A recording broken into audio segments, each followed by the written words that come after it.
over-the-top antics. There was a steady energy about Dillon that called to me. I used to think he could be in the middle of a tornado and Dillon would be standing there with one hand in his pocket, unhurried and not at all worried.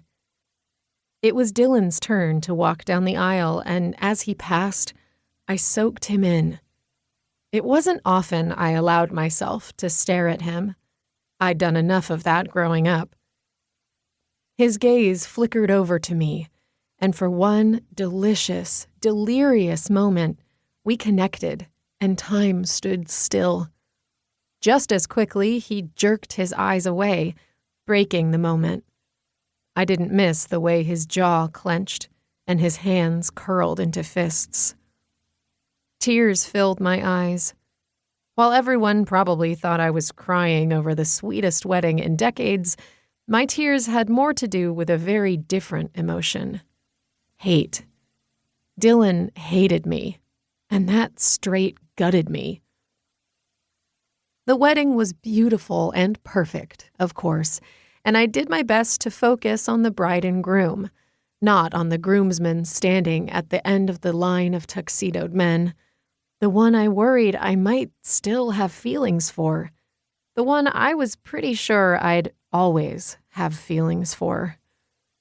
At the reception, I told myself to stick it out, no matter how awkward it might be, dodging Dillon at every turn. I couldn't see him and not fall apart, nor could I bail on this wedding.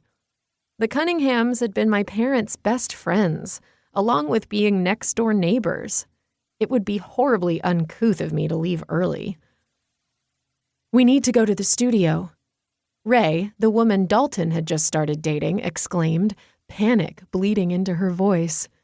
Dalton jumped up from the round table we were all sitting at while we took a break from dancing and assured her they'd go. "Let me find Dillon and tell him he'll need to find another ride home." Dalton kissed Ray and rushed off. I sucked in a breath and held it as an idea percolated in my brain. I'd have to be bold to take that idea and put it into action, though.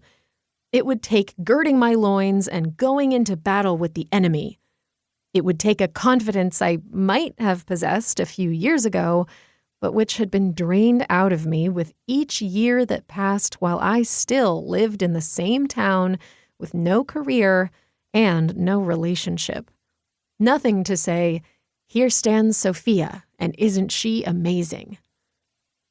I was the proverbial fish flip-flopping on the banks of the river, never getting anywhere because it belonged in the water. I sighed as the image took root in my mind. I was a stinky fish, flip-flopping through life and not getting anywhere. I didn't want to be a stinky fish. The voice of my college roommate Lauren filled my head. "You need to go talk to this Dillon guy. He clearly messed you up. You need closure before you can move on with your life." I dismissed that advice at the time. After all, she was just a psychology major, not an actual psychologist. What did she know? But that suggestion had embedded itself in my brain, and it wouldn't let go. I feared she was right. "No time like the present," I muttered to myself, standing up before I could talk myself out of this crazy idea. I'd been reading another self-help book, and it said to always grab opportunities with both hands. Second-guessing was for people staying in the slow lane of life. This stinky fish was about to shove it into fourth gear, grab opportunity with my gills, and pull into the fast lane. It was an odd visual, but motivating nonetheless. It didn't take long to find Dillon in the crowd. My body came equipped with Dillon radar, and always had. Even when we were little, biking down the street with all the other neighborhood kids, I always knew exactly where he was. Could humans be born with magnets inside of them, linking them to other people whether they liked it or not?